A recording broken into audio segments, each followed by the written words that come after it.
guys, welcome back. Another day, another video. So let's just jump right into it. And we got lots of announcements yesterday for special editions, or at least official announcements, and then some leaks, some cool stuff to look into. And I wanted to bring it to your attention in case you're interested in picking up any of this stuff. And first of all, we'll start off here with a leak that is extremely interesting for the Xbox Series X and would make a ton of sense with everything going on in the gaming industry, specifically the Xbox Activision Blizzard acquisition. And that is that it looks like there's going to be a special edition Xbox Series X for Diablo 4. Now, this comes via the noted leaker Bill Kun, who put this out on Twitter. Exclusive upcoming release, a new Xbox Series X Diablo 4 edition is on the way.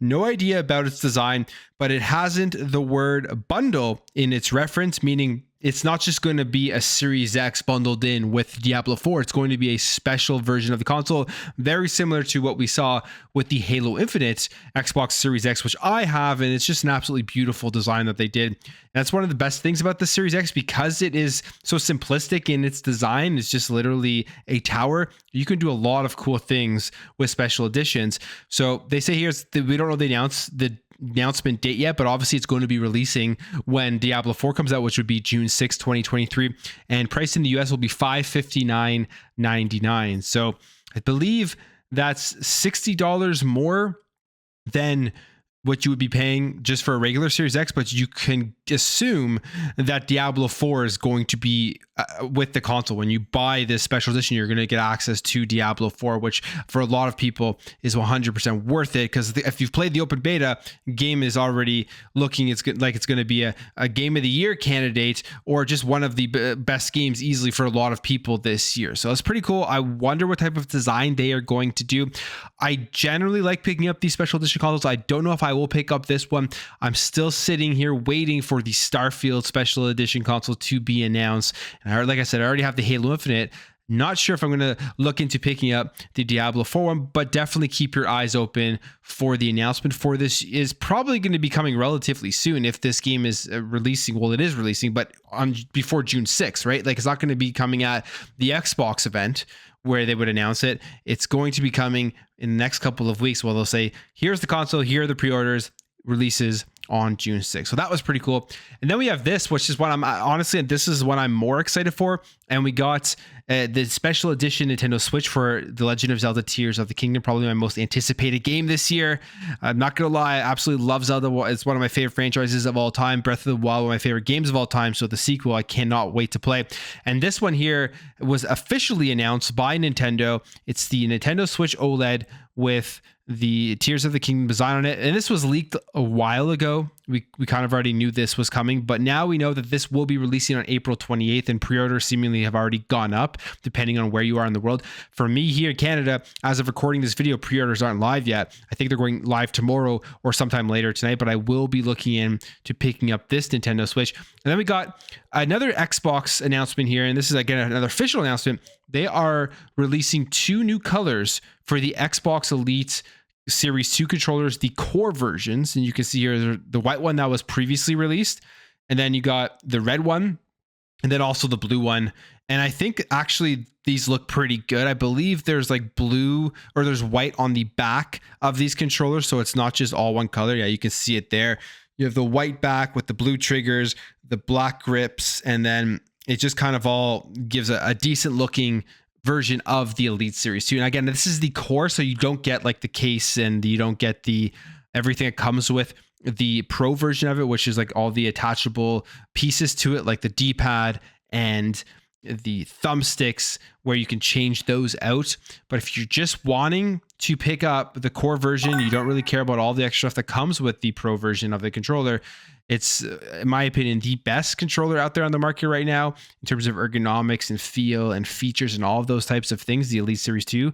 The only thing I would say that I'm finding issues with this controller that I see a lot of people talking about are the bumpers or the triggers and the quality of life on those things, where apparently a lot of people are getting sticky bumpers and sticky triggers. And there's also the stick drift issue, which hasn't fully been eradicated yet with these controllers. So hopefully there's a lot more quality control as they continue to ramp up and release different versions of the Elite Series 2. But there it is. You can go and pre-order that controller right now and pick it up when it releases on April 4th, 2023. So those were the special edition stuffs that were announced yesterday. Lots of cool things coming out this year in 2023 in terms of actual hardware.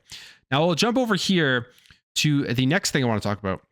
And this has to do with PlayStation and Naughty Dog. So as we know, and this is kind of funny if you've been following everything, at least in the console war space for a while, if you go on social media, you would have seen lots of back and forth between PlayStation fanboys and Xbox fanboys, especially after Xbox initially announced their Play Anywhere initiative and also putting all of their first-party games on PC as well as on Xbox. There was tons of narrative before the launch of the Series X and S that the Series X and S just wouldn't sell. Nobody was going to buy it because why would you buy it when you can just go ahead and play all the Xbox first-party games on PC?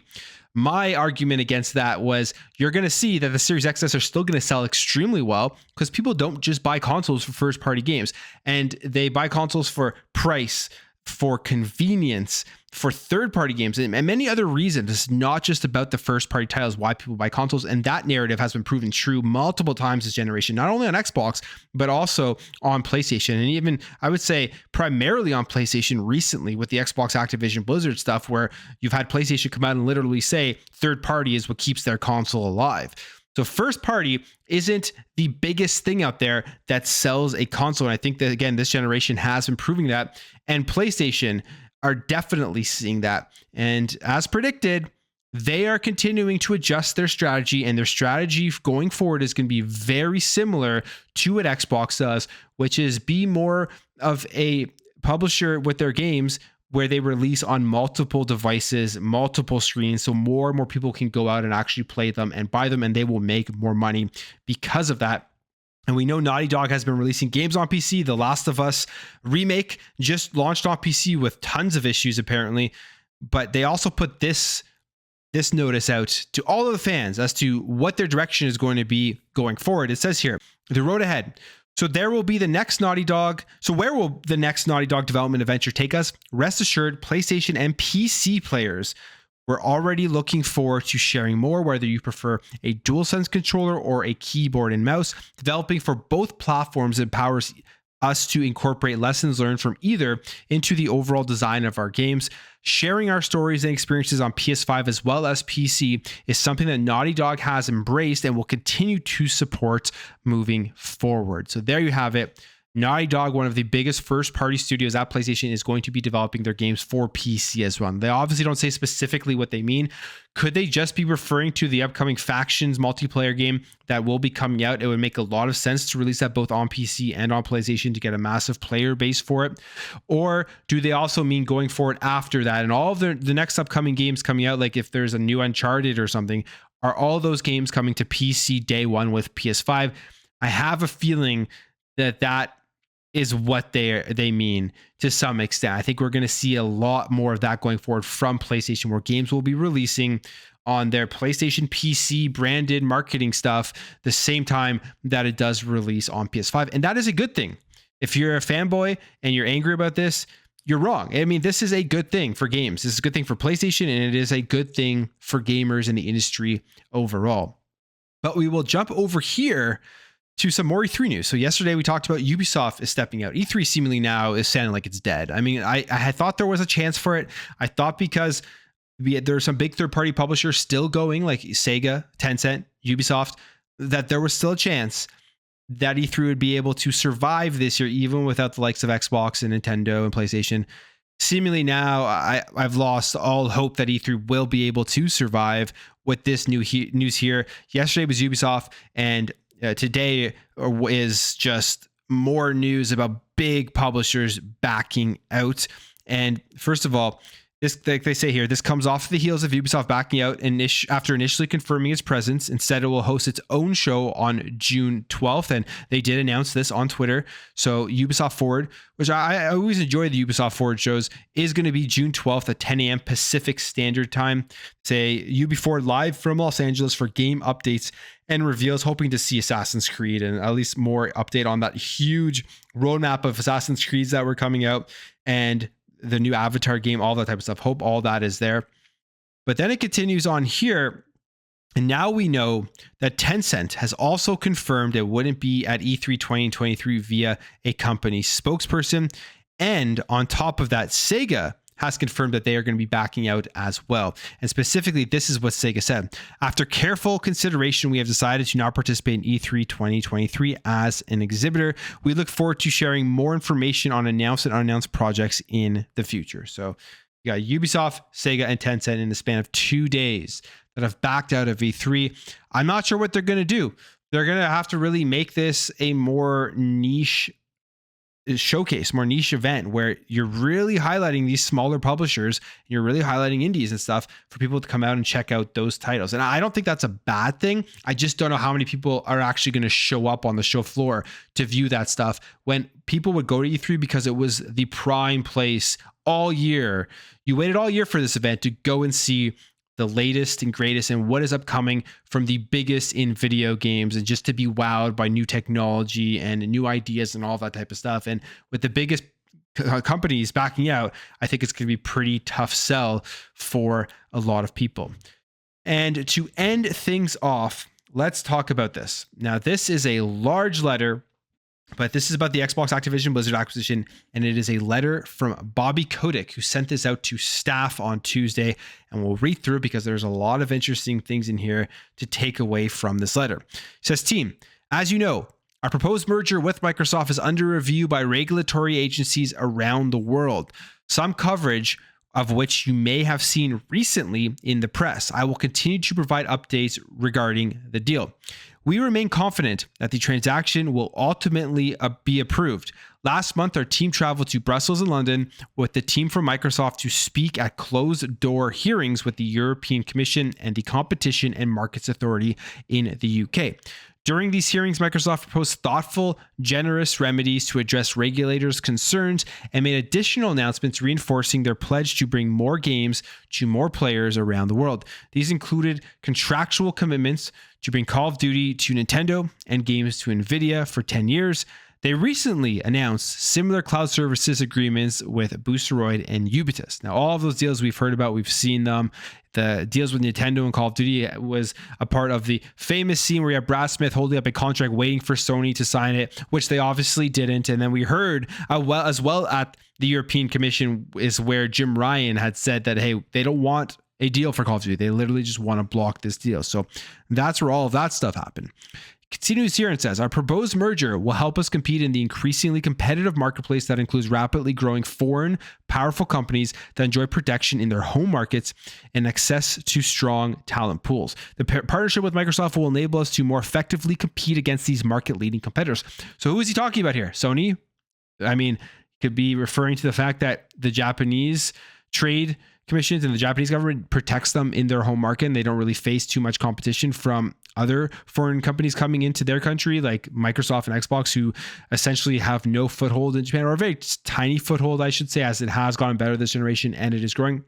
But I think more specifically, he's probably talking about Tencent and the companies in China who literally have no competition at all. I mean, and they're growing, and then they're able to grow everywhere around the world. You see how big Tencent is even in the West. So they have a huge advantage by having those home markets and then still being able to grow everywhere else.